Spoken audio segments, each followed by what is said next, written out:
Hemos oído hablar mucho de la emergencia educativa. Es un término que acuñó nuestro querido Papa Emérito Benedicto XVI, emergencia educativa. Creo que los padres, obviamente, tienen ustedes pues una preocupación por ese resultado académico de los hijos en los colegios y por el desarrollo de la cultura. Pero, ¿y la emergencia afectiva? Porque también existe un problema no únicamente en cuanto a la formación de la mente, sino en cuanto a la educación del corazón. Les invito a compartir conmigo este programa que va a tener esta disertación, que va a tener el siguiente título, es La emergencia afectiva, el amor maduro.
Creo que cada pontificado tiene un carisma y sin duda alguna el pontificado de Benedicto XVI tuvo el carisma de iluminar la fe, sirviéndose también de la razón para hablar de la fe.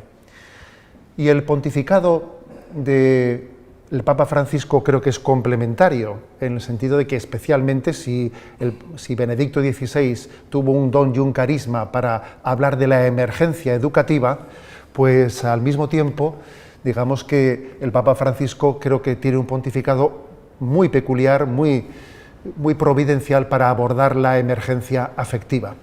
Yo diría que lo que Juan Pablo II fue a la esperanza, Benedicto XVI ha sido a la fe y el Papa Francisco pues es a la virtud de la caridad. Tres virtudes teologales que están bien en consonancia las unas con las otras.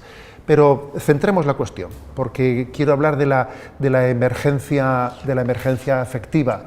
Sí, creo que nuestro mundo, nuestros jóvenes, y no distingamos tanto entre jóvenes y adultos, porque yo creo que nuestra cultura se caracteriza por no tener grandes diferencias entre las generaciones. Antes se habló en un tiempo mucho de la crisis de la transmisión a las siguientes generaciones. Creo que nuestra cultura se caracteriza por en distintas generaciones padecer todos el mismo tipo de influjo cultural y el mismo tipo de enfermedades espirituales. No hay tanta diferencia entre unas y las otras. Y de hecho les voy a decir que quizás en un tiempo los predicadores hacíamos notables diferencias cuando nos dirigíamos pues, a un público o a otro. No era lo mismo hablar a unas religiosas que hablar a unos jóvenes o hablar a unos adultos. Yo creo que con el paso del tiempo, les hablo también desde mi propia experiencia, creo que estamos en una cultura muy homogeneizada en el mal sentido de la palabra y la experiencia le dice a uno que termina hablando de una manera muy similar, con ejemplos muy similares, se dirija a quien se dirija. Sí, creo que nuestra cultura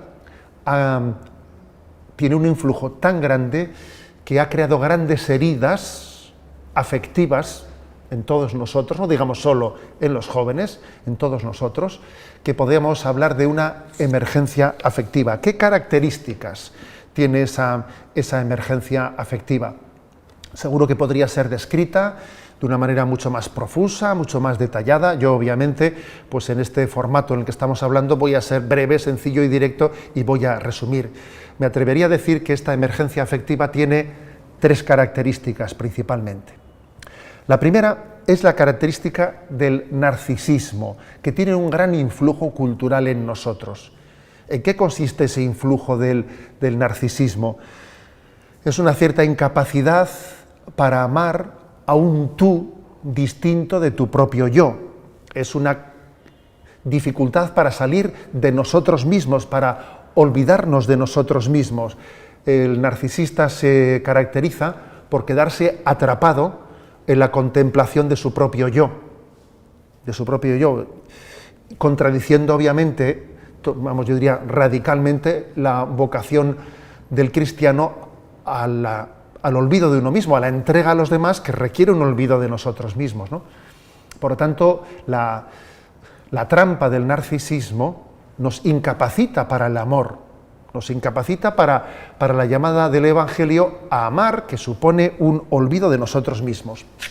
El narcisista se suele caracterizar por vivir un sufrimiento interno muy grande. Un narcisista sufre mucho porque se siente él una continua víctima, todo lo ve desde su yo, desde su hipersensibilidad, se siente como un mendigo de afectividad, mendigando que los demás me hagan caso, mendigando que uno se ve siempre discriminado, excluido con respecto a los demás. El narcisista suele tener dos manifestaciones que pueden parecer contradictorias. Una es la del narcisista, que tiene su exposición delante de los demás teóricamente pletórica, ¿no? Pletórica, triunfalista. Y el narcisista que se considera el centro del mundo, se considera el más guapo, la más guapa. El narcisista que se cree que es el niño del bautizo o la novia de la boda, y tiene que ser el centro de atención y todo tiene que girar en torno a él, y él es fabuloso, todo le va bien. Es un tipo de narcisismo. Sin embargo, yo creo que en nuestros días es más frecuente el narcisismo más bien pesimista, aquel que no hace sino quejarse de todo, intenta llamar la atención, pero desde su autocompadecimiento. Pobrecito de mí, todo me toca a mí, nadie me comprende, nadie me entiende. Es un falso victimismo que, a base de quejarse y quejarse, en el fondo está haciendo de su yo el centro. Más que ser el niño del bautizo o la boda o la novia de la boda, también se conforma con ser el muerto del entierro, porque el caso es ser el protagonista, ser el centro. Si me permiten, con un poquito de humor, porque puede parecer contradictorio que un narcisista tenga esas dos manifestaciones, pero no lo es así, es compatible. Y con un puntito de humor diría que decían de alguien que era tan gordo, que se caía de la cama a la vez por los dos sitios, ¿no? Por la derecha y por la izquierda. Así le puede ocurrir al narcisista, ¿no? Que vive una contradicción con intentar mostrar una falsa, ¿no?, felicidad delante de los demás, y en el fondo, cuando se queda a solas, siente una profunda frustración por una incapacidad, ¿no?, de amar y de entregarse. Y claro, aquí viene la pregunta, ¿y cómo romper con esta esclavitud, con esta herida afectiva tan grande en la que nuestra generación parece que ha marcado los corazones? ¿Cómo romper con la herida del narcisismo? No hay más que un remedio, no hay más que, en mi opinión, no hay más que una fórmula, porque la herida del narcisismo es una falta de autoestima, es propia de quien mendiga afectividad porque no ha descubierto el amor. Y cuando uno no ha descubierto el amor, mendiga afectividad, muchas veces haciendo el ridículo, si se me permite la expresión. No hay más que una forma de vencer el narcisismo, que es descubrir el amor incondicional de Dios.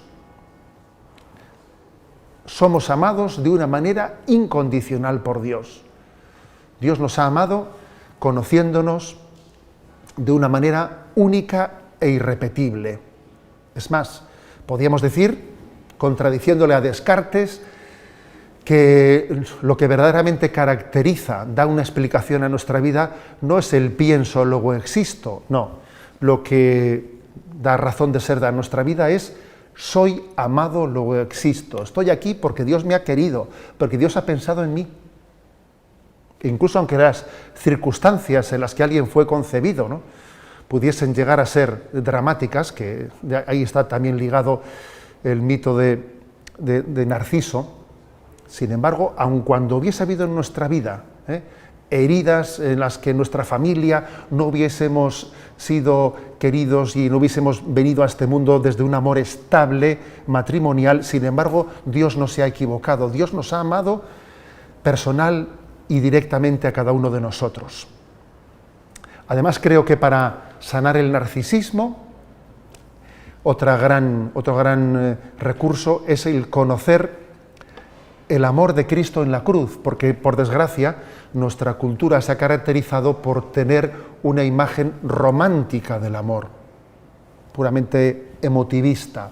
Y Jesucristo también ha rescatado al amor del emotivismo. Sí, amor se escribe con sangre. Jesús nos lo mostró en la cruz. La cruz es la revelación del amor y revela también el amor divino, es revelador de cómo es el amor humano. La cruz de Jesucristo nos enseña a amar de una manera madura, superando el narcisismo. De hecho, una gran ayuda, sin duda alguna, para sanar el narcisismo, es entregar nuestra vida a las verdaderas víctimas, descubrir allí donde existen personas verdaderamente necesitadas y entregarnos a ellas olvidándonos de nuestro yo narcisista. Seguro que muchos de ustedes han tenido la experiencia, bien sea personal o bien sea a través de otras personas, de haber conocido a personas que cambiaron el horizonte de su vida porque fueron a África y en África se entregaron a un determinado proyecto misionero y allí su horizonte de vida cambió. O otras personas que en un contexto geográfico más cercano pues se acercaron a un lugar de acogida de personas discapacitadas, de ancianos, y entregándose a ellos sanaron su propio narcisismo o su vivencia egocéntrica en la que eran incapaces de salir de sí mismos. Descubrir a las verdaderas víctimas de este mundo nos sana de vivir en un falso victimismo en torno a nuestro yo. Esta es la primera de las heridas, la herida del narcisismo, que, como digo, el que esté libre de pecado, que tire la primera piedra. ¿Acaso usted, acaso yo, no tenemos también esa herida?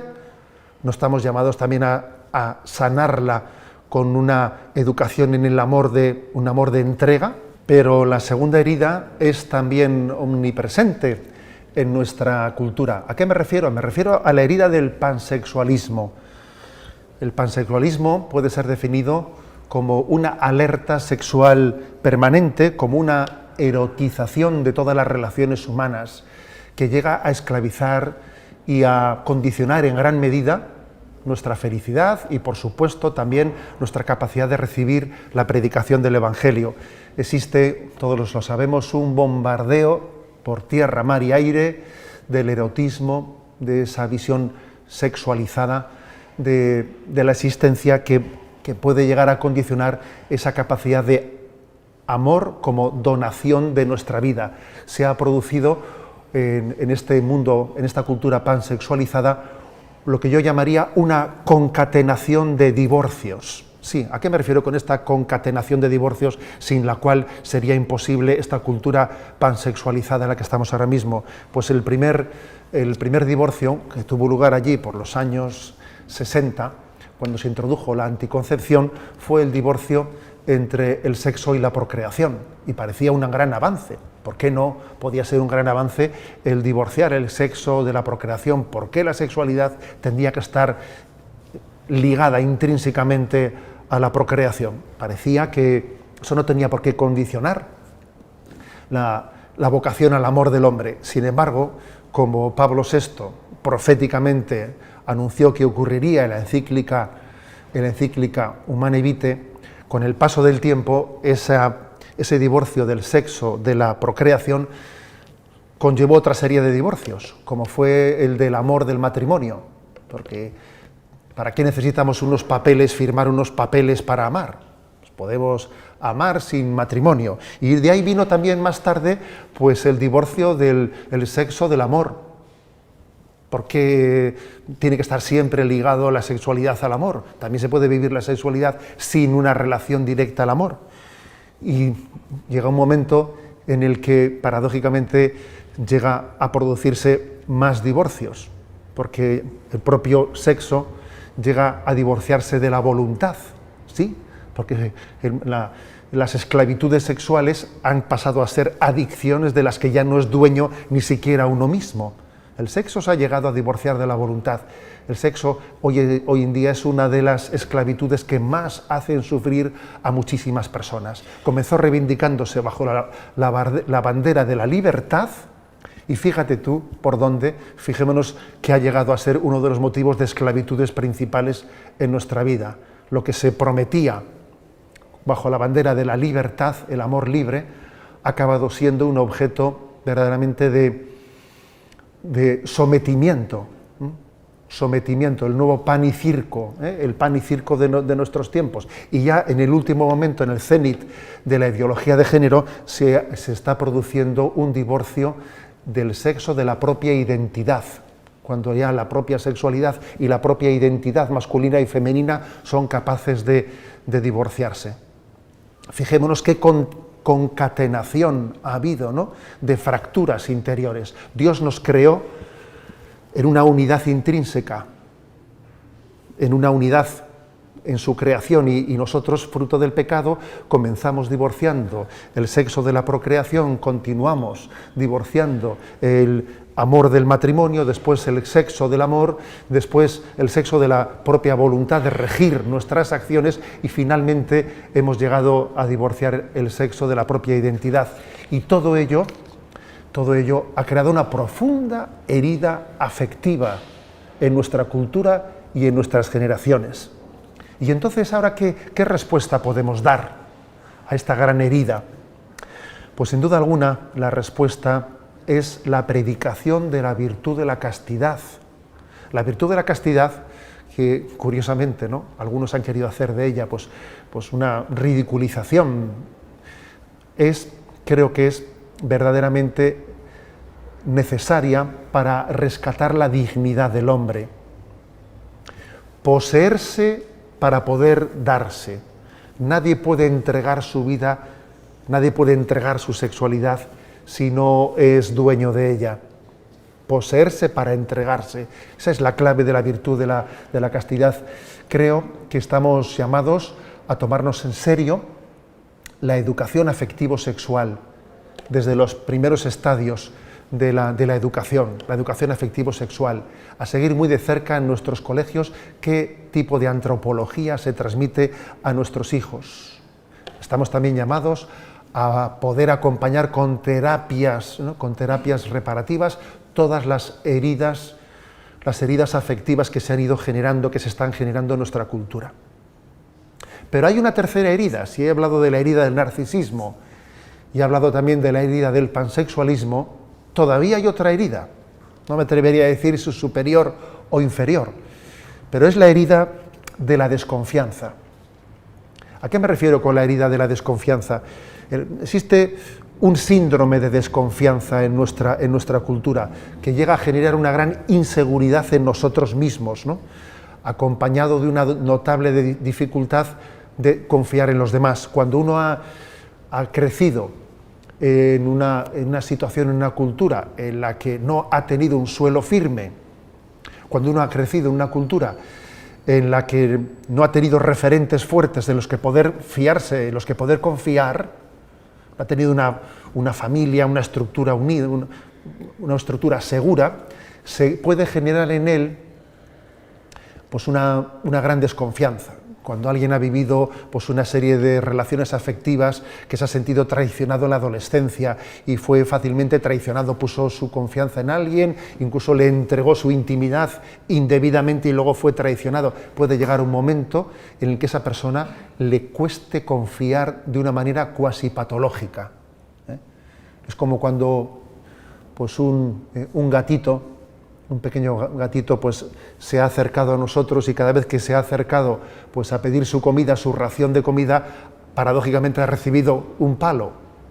Llega un momento en que ese gatito ya siente el miedo, la desconfianza de decir: aquí Cada vez que yo necesito algo, me utilizan y me dan un palo. Así puede llegar a ocurrir a un joven, a un adolescente, a un adulto que no ha crecido en la seguridad del amor, en la seguridad de saberse amado. Nos hacemos una idea de qué heridas afectivas puede haber en el corazón de un niño que por la noche, estando retirado en su cama, ha escuchado cómo sus padres discutían en la cocina de una manera tan fuerte que él tenía la duda de si al día siguiente, cuando se levantase de su descanso, su familia iba a continuar unida o se iba a romper.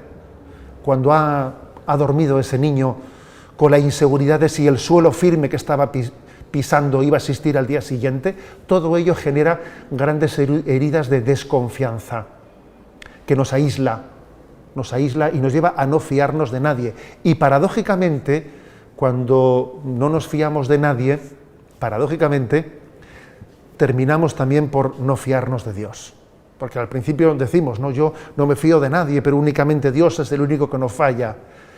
Cuando uno no se fía de nadie, termina por desconfiar hasta de Dios mismo, porque Dios nos ayuda también a poder confiar en los demás. ¿Qué hacer, no?, para poder sanar esta tercera herida? Decía la primera, la del narcisismo, la segunda, la del pansexualismo, la tercera, la de la desconfianza. ¿Qué hacer, no?, para sanar la herida de la desconfianza?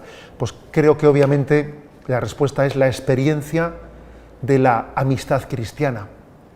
Sí, cuando alguien ha vivido la experiencia traumática, ¿no?, de no haber tenido pues unos referentes de los que poderse fiar en su familia o en su entorno, necesita recuperar esa confianza desde la experiencia de la amistad cristiana, que es posible. Pues determinado movimiento asociativo que también nos lleve a sentir la experiencia de apoyarnos los unos a los otros, la experiencia del acompañamiento espiritual, de la dirección espiritual, en la que uno aprende a abrir su corazón, superando sus miedos, y allí puede sentir la alegría, la experiencia de saber que nos podemos ayudar mutuamente, que no tenemos que tener miedo los unos de los otros, que no es verdad que todo el mundo vaya a abusar de mí, que no todo el mundo me va a utilizar, que hay personas que me quieren verdaderamente, que tengo que perder el miedo a abrirme a los demás. Este es el gran drama. Existen tres heridas muy potentes, tres heridas afectivas muy potentes en nuestra cultura, y estas heridas nos impiden amar, y para poder vencerlas, para poder curarlas, no hay otro remedio que amar. Las heridas me impiden amar, pero solamente amando seré capaz de curar estas heridas. Parece una paradoja, pero es que no hay otra fórmula de poder sanarlas. Aquí la clave está en crecer en conciencia de que somos amados por Dios, y crecer en conciencia de que nuestra vocación tiene la vocación de nuestra vida solamente podrá ser plena en la plena entrega hacia los demás.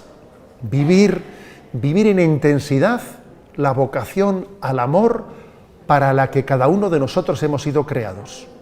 Vivir en intensidad. Yo como obispo, como sacerdote, disfrutar de nuestra vocación al amor. Porque les voy a decir una cosa, no hay mayor desgracia que ser fiel a la vocación que tenemos y no disfrutarlo. Y eso a veces ocurre. Hay padres fieles que luchan mucho por sus hijos, que madrugan para ir a trabajar. Y no lo disfrutan, viven un poco amargados. O sacerdotes que hacen sus trabajos diarios, pero sin embargo no viven felices. Para poder sanar estas heridas afectivas no hay otra fórmula que disfrutar del don que Dios nos dio. Recuerden ustedes que en esa parábola del hijo pródigo, precisamente ese hermano mayor, el problema que tenía es que era fiel, porque él a su padre en teoría no le había fallado nunca, pero no lo disfrutaba. No disfrutaba de la vocación al amor. Creo que la clave está en que tengamos el don no solo de la fidelidad, sino el don de vivir la fidelidad en felicidad, que la fidelidad sea mi felicidad. porque aquel hijo mayor de la parábola del hijo pródigo, en el fondo, era fiel pero no era feliz, y pensaba que para poder ser feliz había que hacer otras cosas además de ser fiel. Eso es un gran error, ¿eh? El gran error, por lo tanto, está en no disfrutar de la vocación al amor para la que cada uno hemos sido creados. En resumen, queridos todos, yo creo que tenemos una clave, y la clave está en vivir la vocación a la esponsalidad. Creo que el evangelio de las bodas de Caná de Galilea es un evangelio clave, porque Jesús se presenta ante el mundo como el esposo. No sabemos quiénes eran los que se casaban en aquella... El evangelio de San Juan no cuenta quiénes eran los esposos, ¿no? Jesús parece que en la teología del evangelio de San Juan se presenta como el esposo, y ha venido a que cada uno de nosotros podamos desarrollar el sentido de nuestra vida sanando las heridas afectivas que tengamos en clave de esponsalidad. Hemos sido creados para el amor, hemos sido llamados, ¿no?, a vivir una vida de esponsalidad, y solamente el amor va a ser capaz de hacernos felices. Queridos televidentes de EWTN, les deseo a todos ustedes la plenitud de la vocación en el amor. Y voy a concluir con una frase que me parece que le dice mucho, ¿no? Sé que tenemos muchas heridas afectivas, pero les voy a decir una cosa que es motivo de gran esperanza. El corazón humano no es de quien lo ha roto, sino el corazón humano es de quien lo ha reparado. Por eso nuestro corazón es de Jesucristo, que es el reparador de todas las heridas afectivas de nuestra vida. Un saludo para todos ustedes.